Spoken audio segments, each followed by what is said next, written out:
money, money, money, money, money, money. When you haven't any coal in the stove and you Money makes the world go round. The clinking, clanking sound of money, money, money, money, money, money, money, money. Get a little money, money, money, money, money.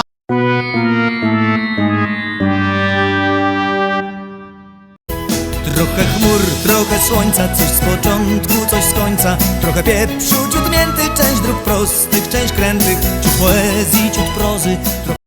Witam. Dzisiaj temat gotówka, czy karty płatnicze, czy przelewy tylko, czy jakiekolwiek inne formy zbliżeniowe płatności przez telefon. Nazwijmy to potocznie e-kasa na potrzeby tego materiału. To w takim razie gotówka czy e-kasa? W wprowadzeniu do tego materiału będzie bardzo fajny cytat Piotra Franceskiego z filmu Lata 20, lata 30. Chęcia z entuzjazmu wpadła w trans. Prócz autorskich piór konieczne pióra w pupie. A bez schodów, proszę pana, nie ma szans. Zapisałem! Jeszcze dzisiaj schody kupię!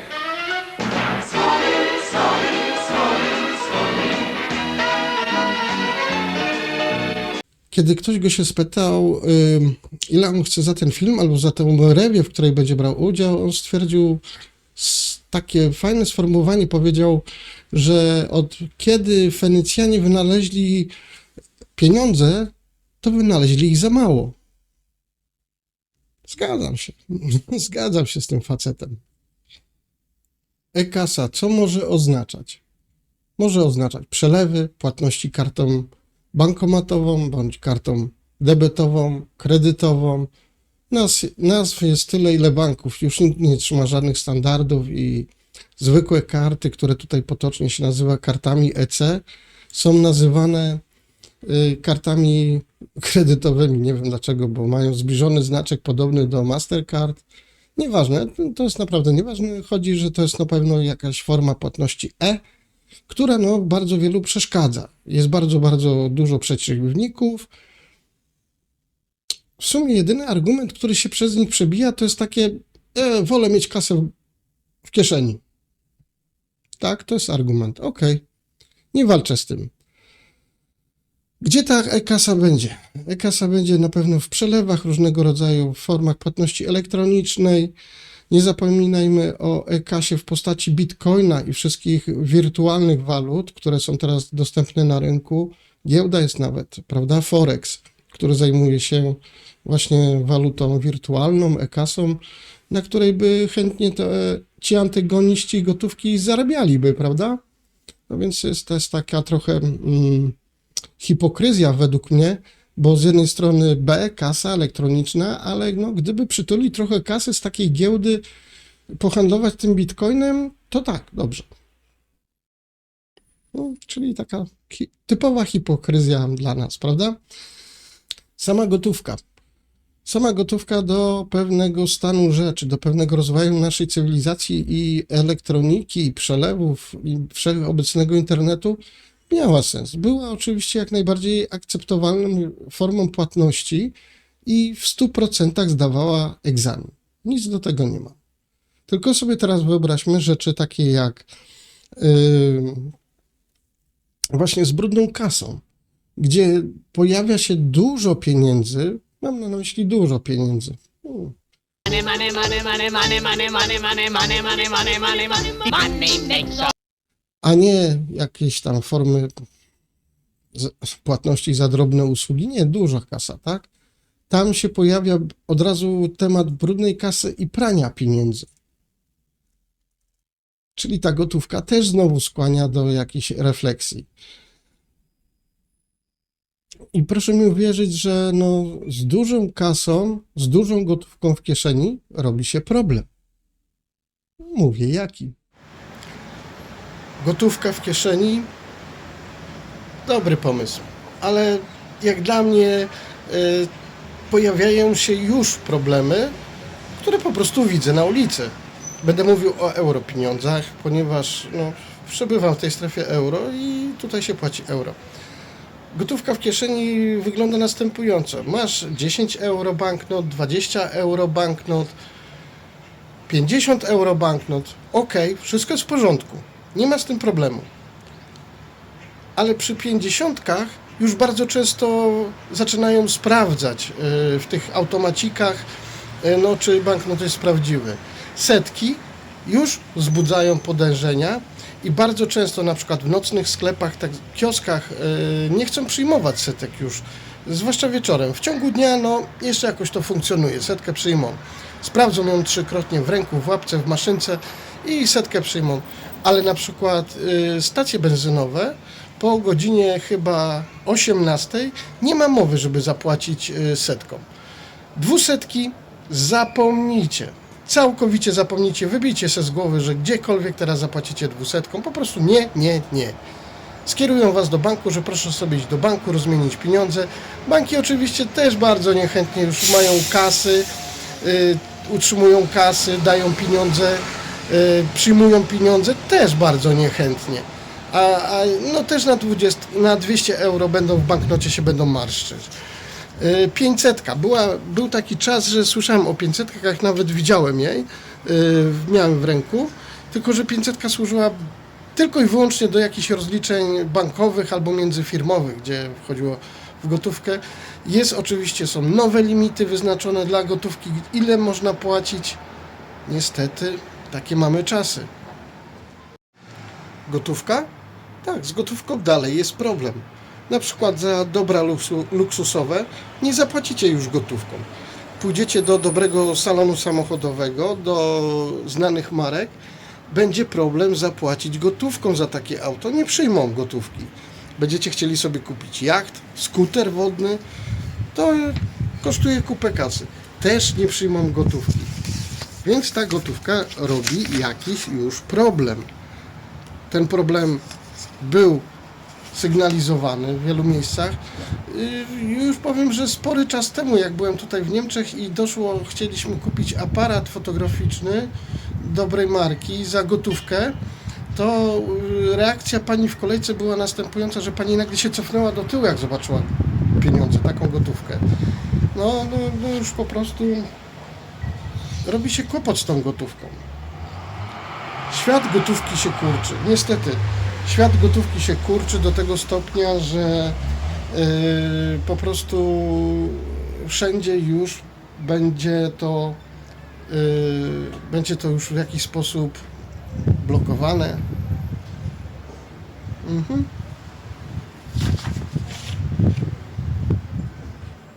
Świat gotówki kurczy się. Do tego stopnia, że wyobraźmy sobie, jakby miała funkcjonować giełda. Giełda nie może funkcjonować w oparciu o gotówkę. Tak, handluje się zasobami finansowymi, ale nie handluje się jako taką gotówką. Do transakcji nie dochodzi w sposób: zapłać mi teraz 1000 za tę akcję. Albo broker mówi: słuchaj, zarobiłeś tam 1000 zł na takich akcjach, a nie innych, masz tu gotówkę. Nie, to tak nie zadziała. Zakupy online. Wyobraźcie sobie, gotówkowe zakupy online nie funkcjonują. Co za tym idzie? Zakupy online nie funkcjonują. Rezerwacje online nie będą wam funkcjonowały za gotówkę. Zamówienie biletu, czegokolwiek za gotówkę nie wchodzi w rachubę. Jest jeszcze wyjątkiem tutaj, kiedy zamawiacie pizzę przez telefon lub przez internet, zapłacicie jeszcze gotówką. Aczkolwiek to też już jest zawsze w jakiś sposób ograniczone, ponieważ z góry zaznaczają, że kurier nie ma na przykład więcej przy sobie niż wydać do 50 euro. Rozumiem to. Transakcje bezgotówkowe, e-kasa, daje według mnie trochę większe pole do popisu niż samo trzymanie gotówki w kieszeni. Możemy tutaj dostać różnego rodzaju profity, bonusy. Możemy często złapać jakieś większe, szybsze angeboty. Już wcześniej mówiłem w swoich materiałach przy zakupie na przykład moich żaluzji. Nagle się pojawił jakiś tufu się pojawił i zrobił mi takie obniżki, że to nie było 50%. To było chyba przy Czarnej Sobocie. Tam było chyba grubo poniżej 50%. Ja zapłaciłem praktycznie 10% wartości za te żaluzje. Za te żaluzje. Można. Dlaczego? Obejrzałem reklamę i zdecydowałem się od razu na zakup. W sklepie nie dostałbym takiego rabatu i w sklepie bym nie wywalczył takiej zniżki za gotówkę. Nigdy w życiu. Tak jak wspomniałem, właśnie przy rozliczeniach bezgotówkowych możemy też liczyć na różnego rodzaju odroczenia płatności w tych transakcjach. PayPal, Kelner już na dzień dobry proponują przesuwanie terminów po 30 dni do przodu płatności. Co przy płatności gotówką w ogóle nie ma miejsca, prawda? Płacisz ile masz w kieszeni i nie mamy o czym więcej mówić. Możemy sobie konta bezgotówkowe też lekko zdebetować, że jeżeli mamy za coś zapłacić 100 euro, a mamy 100 euro w kieszeni, to zapłacimy. A jeżeli będzie 111 euro, płacąc kartą, ja te 11 euro mogę sobie zdebetować. Nie ma w tym żadnego problemu. Jeżeli dosyć szybko się rozliczę z bankiem, to nawet nie będę pociągnięty jakimkolwiek procentami. Mając tylko 100 euro w kieszeni w gotówce, gówno nie zapłacicie 111 euro. Przykro mi.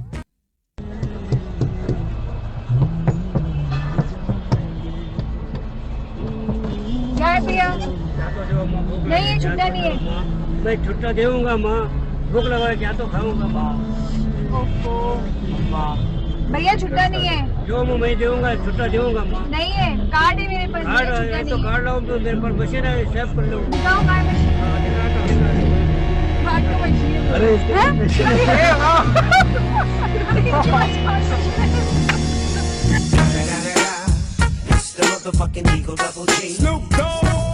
Przykłady do kurczenia się świata bezgotówkowego. Jakie mogą być?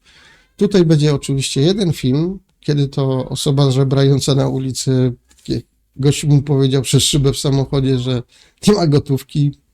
Gość zrobił co? Właśnie. Można. Czy to jest kłamstwo, czy fake newsy, że w kościołach pojawiły się też terminale do płacenia, co Bóg dał? Nie? Fake czy nie fake? Nie fake. Widziałem zdjęcia, gdzie tak faktycznie było, że ksiądz potrafił nawet przy tacy nosić terminal i pik, zbliżeniowo panie płaciły. I panowie też.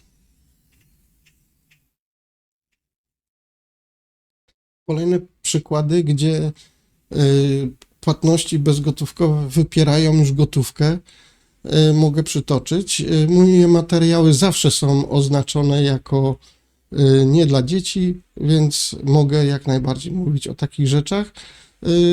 Za usługi w domach publicznych i za usługi prostytutek też już możemy płacić bezgotówkowo.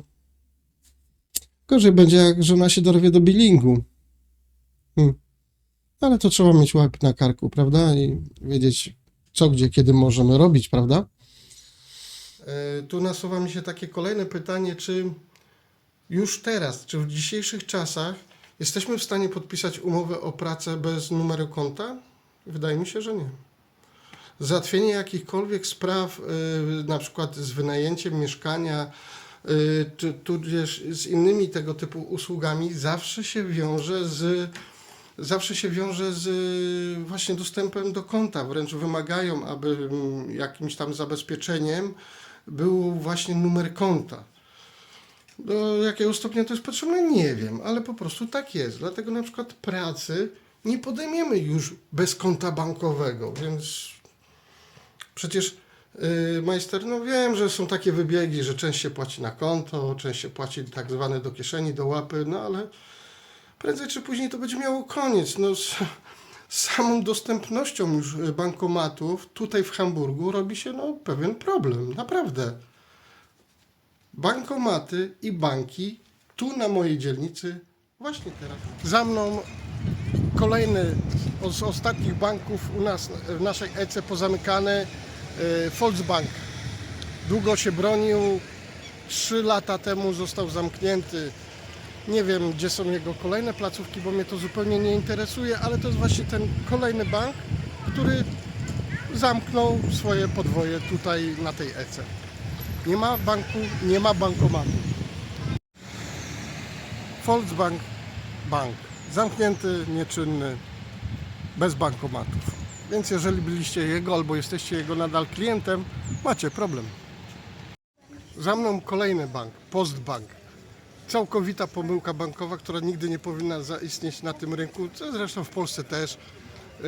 Całkowita pomyłka. Już od samego początku istnienia były z nim problemy, ponieważ w okienku nie można było praktycznie nic załatwić, ewentualnie złożyć papierowy przelew. Ale co? Postbank postanowił wywinąć pewien numer swoim klientom. Oto Postbank, bank, który nie istnieje, a się nazywa Postbank. Tu po prawej stronie widzicie bankomat, który był wiecznie zepsuty albo nie miał pieniędzy. Teraz, żeby Postbank zrobić swoim klientom jeszcze śmieszniejszą rzecz, wstawił bankomat firmy ITM. Co jest charakterystycznego, to że każda wypłata zaznaczam, jest pokryta prowizją 5 euro, bez względu jaką kwotę wypłacacie, 10, 50, 200 czy 300 euro, zawsze zapłacicie 5 euro. Tłumy ludzi, które tu na początku przychodziły chcąc wypłacić swoje socjale, o tym po prostu nie wiedziały. I każda z tych osób w wesoły sposób zapłaciła sobie 5 euro. Niestety, Postbank i firma ITM nie ma podpisanej umowy. Nie wiem, dlaczego w tak bezczelny sposób zamontowali bankomat, ale ktoś na tym na pewno zarobił biznes. Tak więc mamy Postbank bez Postbanku, bez banku. No, żebym pierdół nie opowiadał, to jest kolejny bankomat ITM. Jesteśmy w odległości może 40, może 50 metrów od słynnego banku Postbank, gdzie też jest bankomat ITM. Tu jest drugi, ale to jest nie koniec.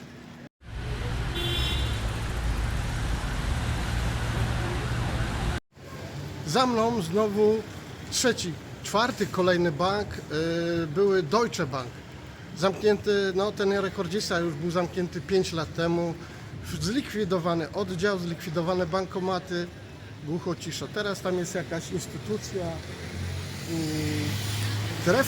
Treffenpunkt Wilhelmsburg, jakiś Beratung, czyli doradztwo socjalne. Tak, no, normalne zjawisko, nic z tym strasznego nie ma.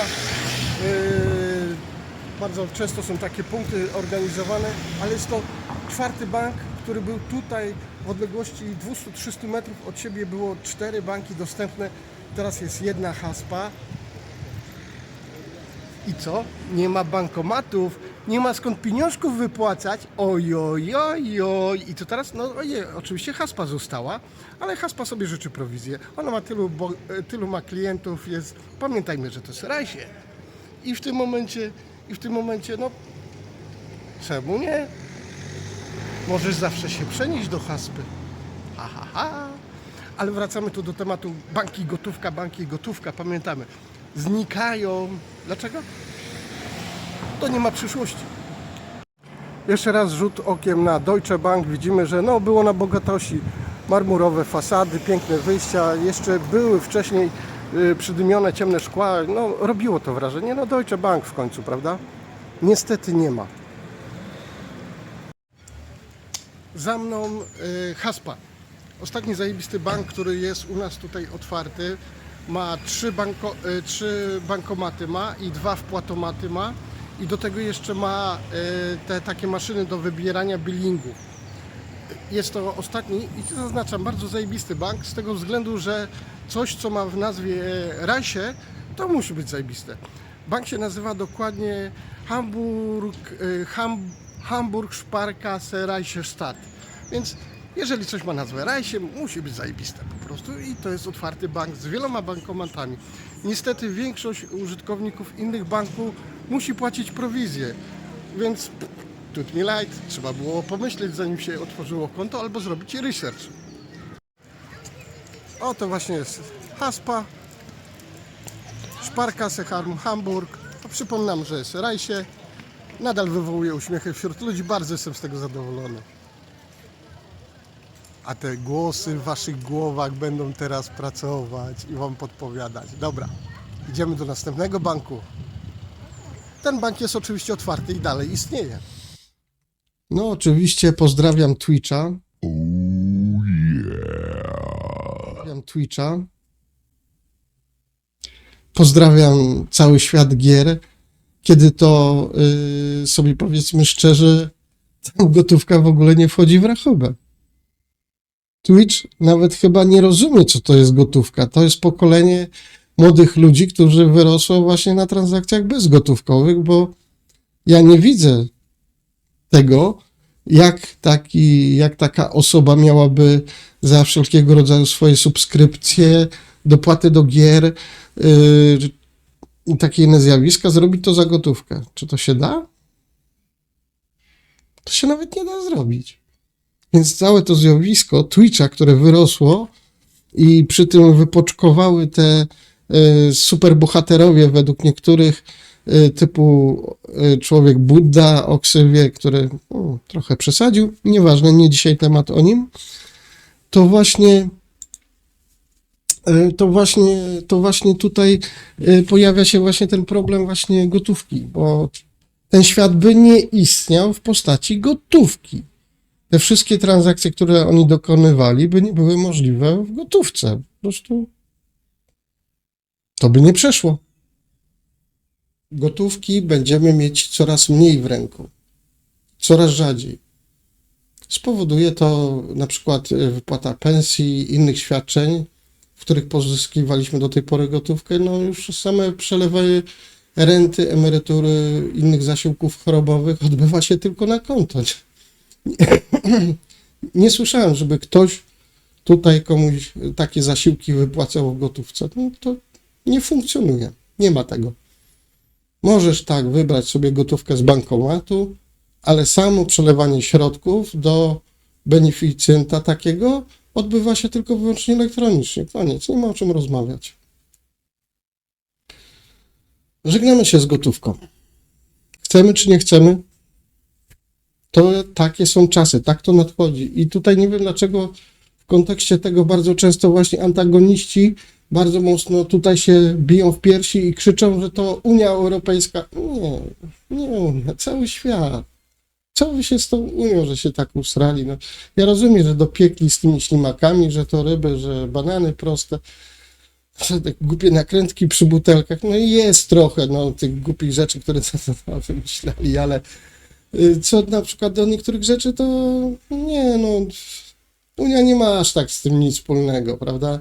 Czy wy naprawdę myślicie, że ktoś tam z boku pilnuje naprawdę tych waszych paru euro, które dostajecie? Albo na co wydajecie? Czy na pomidora, czy na mleko, czy na butelkę wódki? Nikogo to nie... oprócz waszej żony. No oczywiście. Więc tutaj wszystkie te teorie spiskowe biorą w łeb, o których ja słyszę, bo to jest po prostu wyssane z palca. No, temat do rozmów może. Niech sobie będzie, prawda? Dlatego tutaj jeszcze wrócę do tego tematu właśnie tych wszystkich teorii spiskowych właśnie wokół tego, co drzemią i no oczywiście podsłuchów, co było tutaj parokrotnie naciskane i mówione. Najczęściej słyszę oni. Wiecie, że ciągle nikt mi nie powiedział, kto to są oni?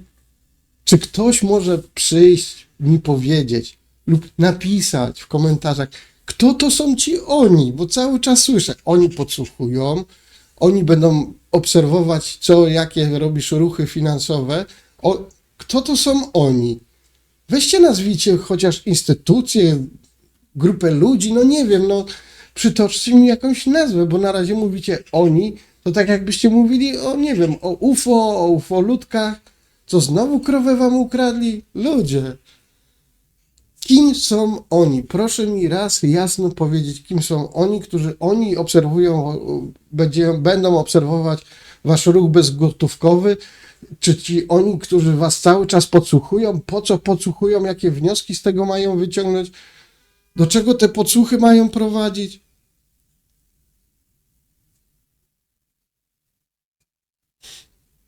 Wczoraj usłyszałem taki argument, bo rozmawia się o czymś i telefon nagle wyświetla reklamę o tym, o czym żeście mówili.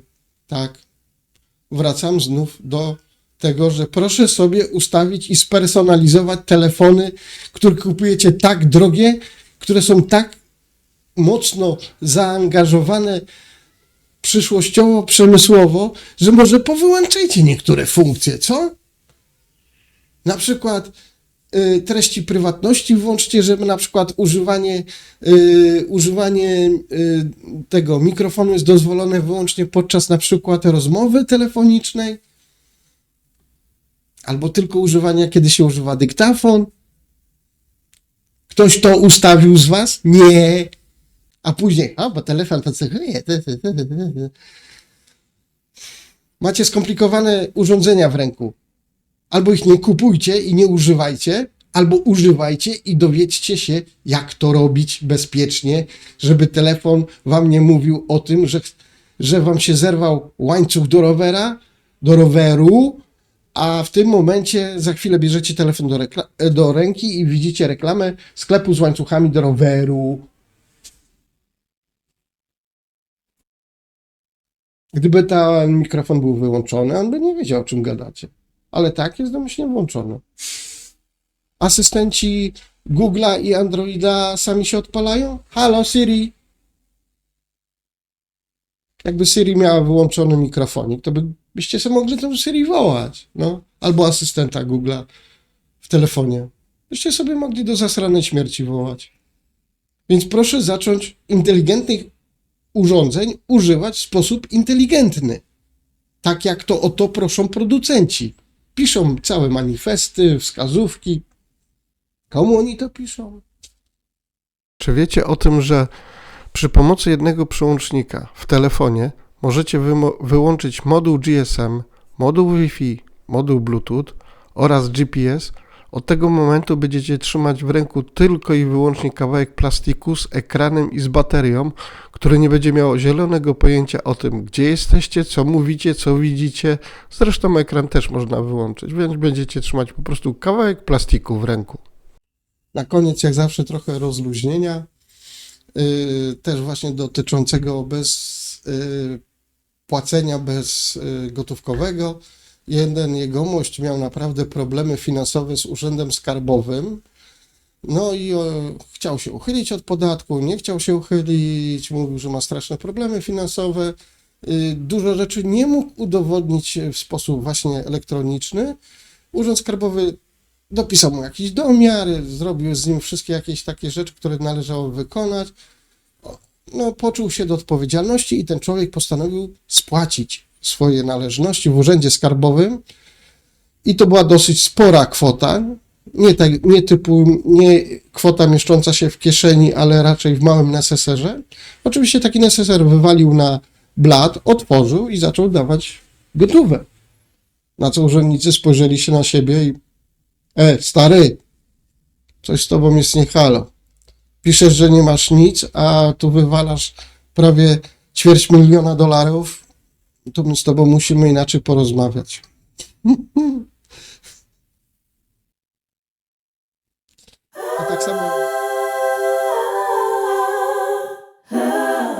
To tak samo jak był czas, tu w Hamburgu to było, nie wiem na ile to jest fake, ale powtarzam, jak był czas Pokemonów, byliśmy zachwyceni zabawą w Pokemony, bieganiem z telefonem po placach, po różnych miejscach, chwytanie tych rzadkich Pokemonów. Nagle na komisariacie wieczorem zjawił się jeden jegomość, pan, z telefonem. No oczywiście ci dwaj tam, co są na służbie, no tak bardzo zdziwieni byli, co ten gość tutaj robi, nie? On to nie. Tam coś tam wykrzyczał do nich, że Pokemona szukam, nie? No to już beka śmiechu, no ale by nie było beczki śmiechu, gdyby nie za nimi tablica, gdzie za facetem był list gończy. W końcu ten się obrócił. No i typa złapali, w kajdany zabyli. Słuchajcie, jak on trafił do aresztu między swoich ziomali, teraz sobie wyobraźcie, co on powiedział. No złapali mnie, gdzie? No na komisariacie. A co ty tam robisz? A Pokemonów szukałem. No tak właśnie jak ten gość, który twierdzą, że no przelewowo, finansowo i w ogóle tam w tych wszystkich sferach cyfrowych nie mógł wykazać, że ma cokolwiek, a miał zapłacić spore podatki, na co wyciągnął NSSR gotówki i zaczyna płacić. No takie rzeczy nie przechodzą.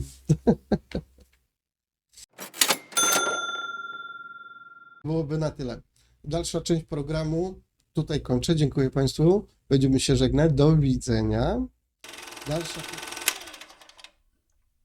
Dalsza część programu będzie autopromocją, ponieważ jest to mój kanał i mogę to zrobić. Doszłem dzisiaj do takiego wniosku, że mogę to zrobić, ponieważ no jest to mój kanał i zrobię sobie autopromocję małą. Do tego wrzucę króciutki materiał, co mnie znowu wiło. No i lato. Znowu mamy lato. Do tego stopnia, że kretyn, który biega w grubym swetrze i w porządnej skórze, tak to był Maciek. Plus 20 stopni, skóra, sweter gruby, ale działałem w myśl, cel uświęca środki. Potrzebowałem to, tylko miało być chłodno, a się zrobiło plus 20 stopni.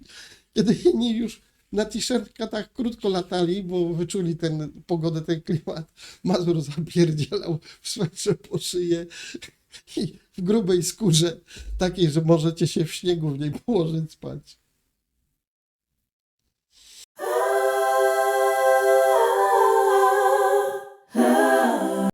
Autopromocję zacznę dzisiaj od tak trochę nietypowo, ponieważ powiem, dlaczego tak pędzę trochę z tymi materiałami, które tutaj przedstawiam,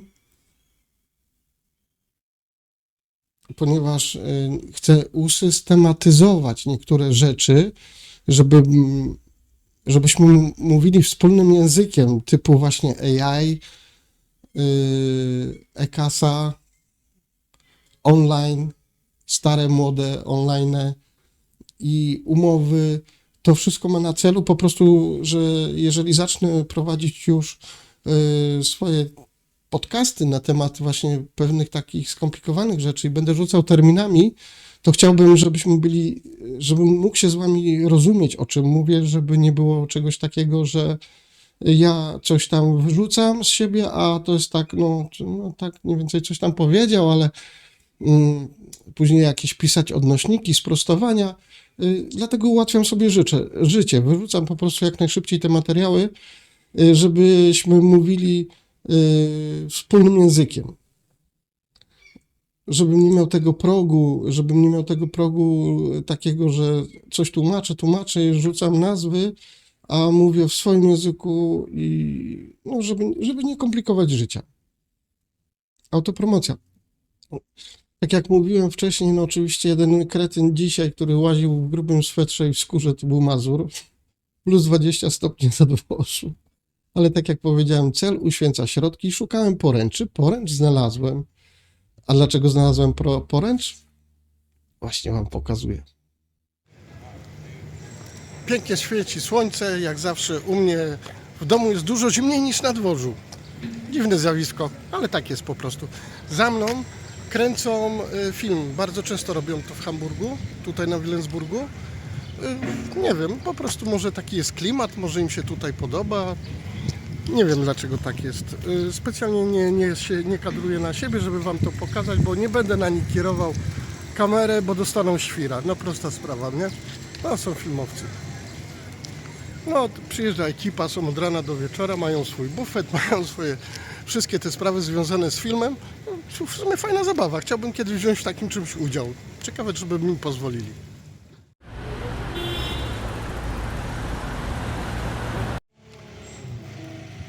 Zajebista sprawa. Wiecie co?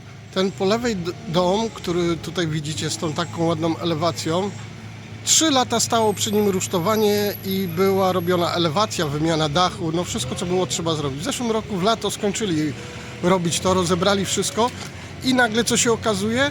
Nagle się okazuje po niespełna roku czasu, że trzeba znów zablokować ulicę, wywiercić wielkie dziury w ziemi i rozkopać wszystko to co było zrobione, bo ktoś zapomniał dorysować na planie jeden kabelek i ryją całą ziemię, wszystko ryją, żeby położyć jeden kabelek. Brawo! No, przypomina to w Polsce. Kiedy należy rozpróć asfalt? W momencie, kiedy go się położy. Jest nowy asfalt na jezdni. Wtedy przychodzi ekipa, rozwala ten piękny asfalcik i kładzie jedną dodatkową rurkę, której nie można było położyć, jak było wszystko rozkopane. Baja. Serio, serio? Letnie sukienki? Serio, serio? Baja, zrobiło się bardzo ciepło i słonecznie, więc wyszedłem na dwój kręcić, ale według wszystkich znaków na ziemi i na słońcu to po prostu na dworzu chyba jest teraz jakieś 15 stopni, kiedy u mnie w domu jest naprawdę zimno. Naprawdę jest zimno. Co tutaj robię? Autopromocja. Robię autopromocję ze tego względu, że jakoś się wcześniej dużo wahałem, ale w końcu doszedłem do wniosku, że to jest mój kanał i mogę to zrobić, więc to robię. Mam 2 sprawy do omówienia. Pierwsza, dlaczego to robię? Bardzo mi się to podoba i po prostu nie wiedziałem, że kiedyś się w takim hobby odnajdę. Jestem bardzo zadowolony z tego, co robię i dumny sam przed sobą, ale bardzo wiele spotykam się z takimi tematami właśnie, czy to tam warto, czy ten stary, bo to tamto, wam to. I wiecie co? Jeszcze bardziej mnie to buduje, kiedy słyszę właśnie takie pseudosłowa krytyki i w tym momencie wiecie co do mnie przemawia? Do mnie przemawia to, że te głosy w głowach tych ludzi im podpowiadają, że słuchaj, ten facet jest szczęśliwy, on robi to co lubi. Weź mu coś powiedz, weź mu szpilę wsadź. Czemu kurde, on ma chodzić uśmiechnięty i zadowolony z powodu tego, że coś robi, z czego jest naprawdę zadowolony. Tak więc, moi kochani, zwłaszcza ci, którzy pękacie zazdrości, nakręcacie mnie, żeby to jeszcze bardziej robić. A słowa krytyki, które czasami na mnie spadają, po prostu jeszcze bardziej mnie utwierdzają w tym, że naprawdę dobrze robię to, co robię. I w tym momencie, kiedy ktoś mnie pochwali albo na przykład doceni wkład pracy, którą w to wkładam, będę bardzo się nieswojo czuł. Druga sprawa następująca, którą chciałem przybliżyć. Kiedy wczoraj mówiłem o AI, jakiś gówniarz, będę tak mówił, gówniarz gnojek, bo nie będę szedł tą drogą myśleniową, o nie zniżę się do ich poziomu. Nie! Gówniarzy i gnojków należy traktować jak gówniarzy i gnojków, z tego względu, że wchodząc na kanał, oglądając program AI, wspiął się na swoje wyżyny umysłowe i wydukał coś takiego. Jak umyć chuja? Cytuję. Jak umyć chuja? Tu mam dla ciebie taki smutny komunikat, człowieku. Jeżeli jesteś w wieku, w którym już dosięgasz do klawiatury, a ciągle nie wiesz jak umyć chuja i musisz o to zapytać AI, to wiesz co? Współczuję twojej rodzinie, współczuję twoim kolegom, na ciebie sram, ale wątpię, że masz dziewczynę, ale wiesz co, człowieku, nie chciałbym cię nawet znać, ale tym bardziej nie chciałbym stać koło ciebie w autobusie, jeżeli w tym wieku ty się pytasz, jak umyć chuja. No, albo po prostu chciałeś błysnąć i nie wyszło, nie wyszło. Polecam taką ciekawą lekturę dla takich właśnie ludzi z takim ekwiwalentem z własnej odpowiedzialności, moralności, z samą oceną złą. Cieniutka lekturka, polecam. Perły przez wieprze. Powtórzę, perły przed wieprze. Niespecjalnie mówię przed świnie, ale przed wieprze. Proszę się z tym zapoznać, jest tam parę naprawdę takich dobrych rzeczy, które trochę wam coś powiedzą może o waszym życiu, o tym jak podchodzić do tak skomplikowanych tematów jak samoocena. Baja. To była autopromocja. Jeszcze będzie jedno foto, fajne, ciekawe, znalazłem pomysł. Dlatego Będę w Polsce i muszę sięgnąć do swojego archiwum. Nara. Aha, wiecie co? Szukam poręcz. Mam z tym mały problem, ale znalazłem. I może się uda, tylko że kierunek poręczy będzie lewy, prawy, ale myślę, że to nie będzie najważniejsze w tym, co chcę zrobić. Baja. Pamiętacie moją zabawę Gdzie jest Wally? Przejdziemy się, zobaczymy? Co? Gdzie jest Wally?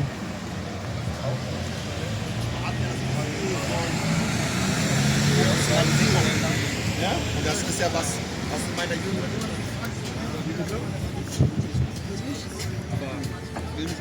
Może jeden jest pretendent, ale nie, coś mi się zdaje, że nie.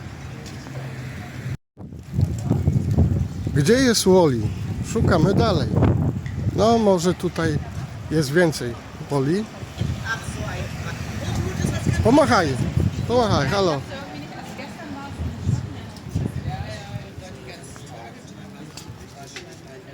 Tylko że nie kuma w cywilizowanym języku pomachaj. No tak jak widzicie, bida tutaj, bida z tymi moimi Wally. Stare zdjęcie, nie wiem już jak stare, nie chcę już szybko grzebać w historii, ale stare. 30 lat może mieć 30 lat.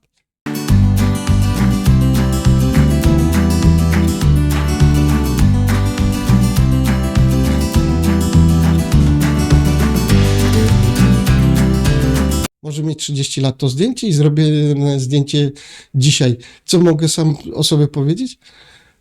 Pewne rzeczy się nie zmieniają. Dlaczego? Po prostu zajebiste rzeczy się nie zmieniają. Ja się nie zmieniam. Teraz rzecz, która mnie wkurzyła. Jest na takim nagraniu z ręki, z innej kamery. Byłem na zakupach w Kai. Jestem po bardzo szybkich zakupach w sklepie takim podręcznym Kaja, prowadzonym przez Turka i bardzo chętnie odwiedzanych przez tureckich ludzi, gości, więc, ale z tym nie mam żadnego problemu. Słuchajcie, z czym mam problem? Zakupy kobiet tureckich, zwłaszcza te w koptuchach, doprowadzają mnie do czerwoności i powiem o tym. Wchodząc do sklepu jest kosz skrzynki z cytrynami, takimi tanimi, zwykłymi. Są dosyć delikatne, bo to są dosyć cienkie skórki mają, no i wiadomo, kamera chodź tu.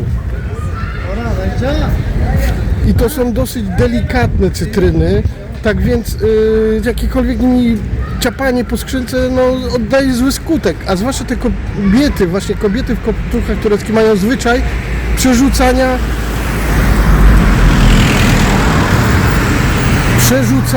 i przewalania tych rzeczy w sklepach, w każdym sklepie.